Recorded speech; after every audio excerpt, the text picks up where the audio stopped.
Olá, a gente recebeu aqui um material que, nossa, ele parte de uma provocação muito forte. A ideia de que uma vida de fé, que muita gente vê como restrição, né? Aquela lista de não pode isso, não pode aquilo, seria, na verdade, o caminho para o prazer mais intenso e genuíno que existe. É um contraste, assim, enorme com o senso comum. Sem dúvida. E é por essa inversão de expectativas que a gente vai navegar hoje. As fontes que a gente tem aqui, que são um compilado de textos, elas constroem uma visão bem particular sobre espiritualidade, prazer e um elemento que é chave, a paciência. Certo, então a nossa missão aqui é meio que desmontar essa lógica. Como é que esses textos constroem esses argumentos de que a fé, a paciência levariam a um prazer superior, enquanto o que eles chamam de prazer imediato seria uma armadilha, né? E a linguagem que eles usam para isso é muito visual, muito forte. Chegam a usar a palavra fedor para descrever a figura do diabo. É uma escolha de palavras que, nossa, já diz muito. Diz muito e, olha, antes mesmo de entrar nos argumentos, tem um detalhe no texto que já prepara o terreno, sabe? Existe uma recusa explícita em usar a palavra teologia. Eles evitam o termo. Preferem falar em sabedoria de Cristo ou palavra sagrada. O que na prática significa o quê? Parece só uma troca de palavras. Mas é uma troca com uma intenção muito clara.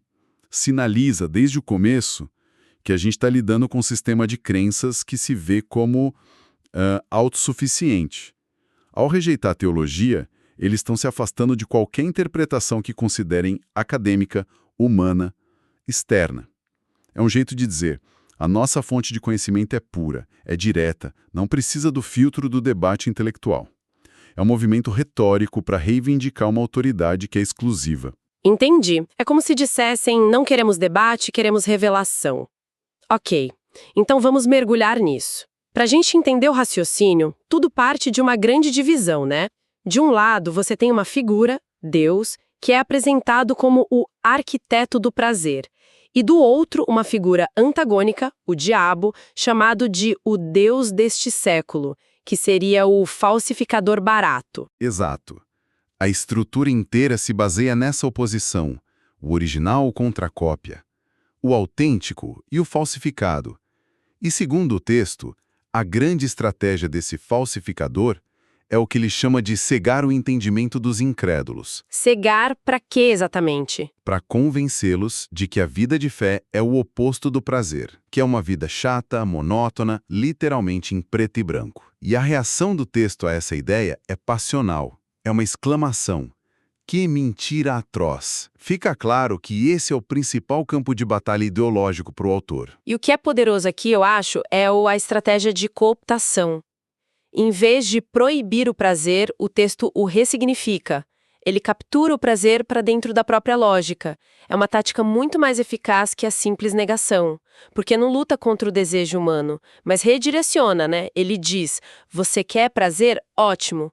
Eu vou te mostrar o que é o prazer de verdade. Eles dão um exemplo que é, bem, impossível ser mais direto. Falam do sexo dentro de um casamento cristão. A descrição que o texto faz é de que o prazer ali não é só biológico, não é uma fricção, como eles dizem. As palavras que usam são de outra ordem: liturgia, comunhão de almas, o fogo original do Éden. É uma elevação do ato. Total. A lógica é que o prazer seria exponencialmente maior porque, e essa é a frase-chave, vem direto da fonte. Não é um prazer criado pelo homem, mas um prazer que emana do arquiteto original. Portanto, não há uma negação do prazer físico.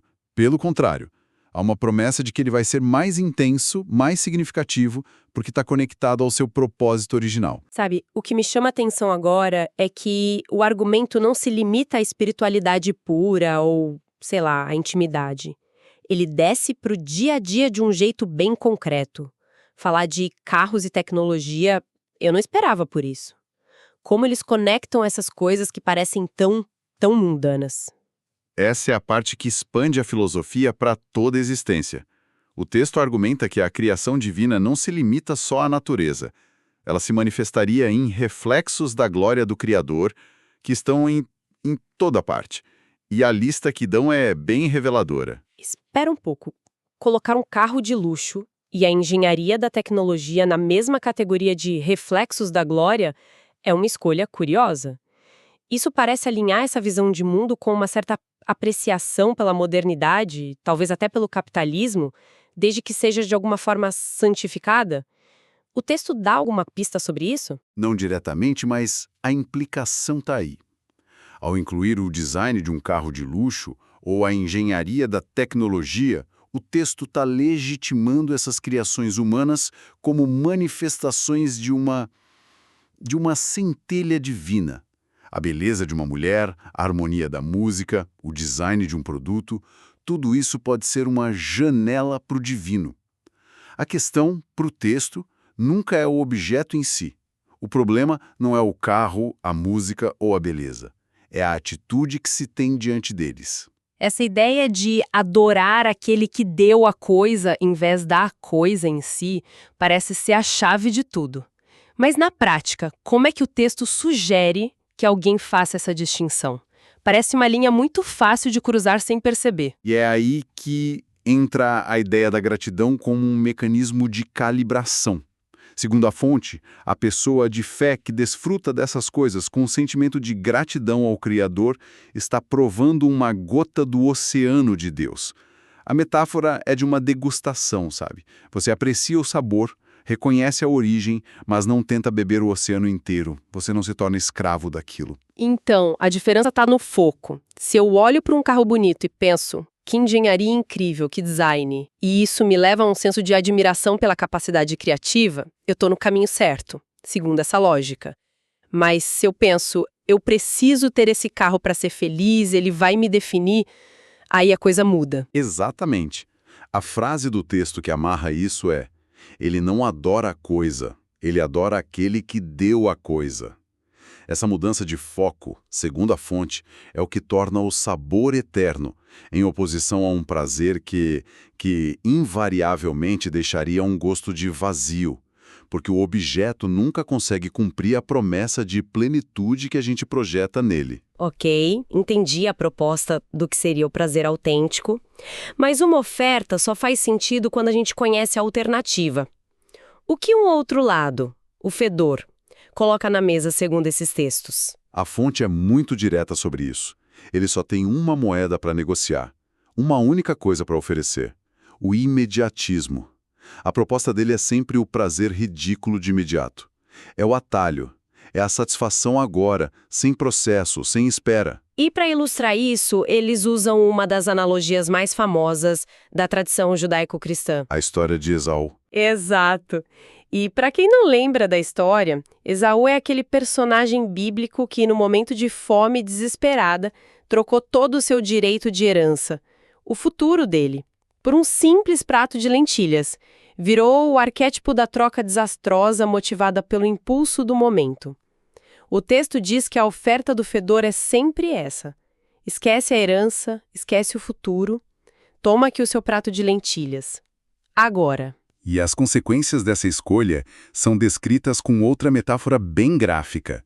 O prazer imediato é como um fast food venenoso. Gosto dessa imagem, é forte. É uma metáfora um pouco grosseira, talvez, mas visualmente muito eficaz. A ideia de algo que te corrói por dentro é poderosa. Ela enche a barriga no momento, mas apodrece as entranhas depois. Ou seja, a satisfação é superficial, momentânea, mas o dano interno é profundo e duradouro. O que leva ao resultado final dessa escolha, que o texto descreve de forma bem sombria. Fala em um gosto de cinza na boca e um vazio na alma. E usa um termo muito conhecido hoje em dia, a ressaca moral. Sim, é a descrição da manhã seguinte do arrependimento. E isso é colocado em oposição direta à paz e à gratidão que supostamente viriam do outro caminho. De um lado, você tem um prazer que se consome e deixa um débito emocional e espiritual. Do outro, um prazer que, por ser fruto da gratidão, se acumularia e geraria mais paz. São duas trajetórias completamente opostas. E diante dessa oferta de fast food venenoso, qual é a contraproposta de Cristo, segundo a fonte? Se um lado é o imediatismo, o outro, imagino, é o seu completo oposto. Se for preciso, mas pega agora. Já a proposta de Cristo seria: espera, sê fiel, trabalha, santifica-te. Isso muda completamente a percepção da espera. Esperar nesse contexto não é ser passivo, não é ficar parado. De jeito nenhum. A espera é apresentada como um processo ativo e necessário. O texto usa uma imagem muito bonita para isso. A espera é o tempo de amadurecer o fruto para que ele seja doce. Ninguém quer comer uma fruta verde e azeda. A espera é o que garante a qualidade, a doçura, a plenitude da recompensa. Então não é uma privação, mas um investimento na qualidade da experiência futura. E eles reforçam isso com uma citação de Provérbios, sobre a natureza da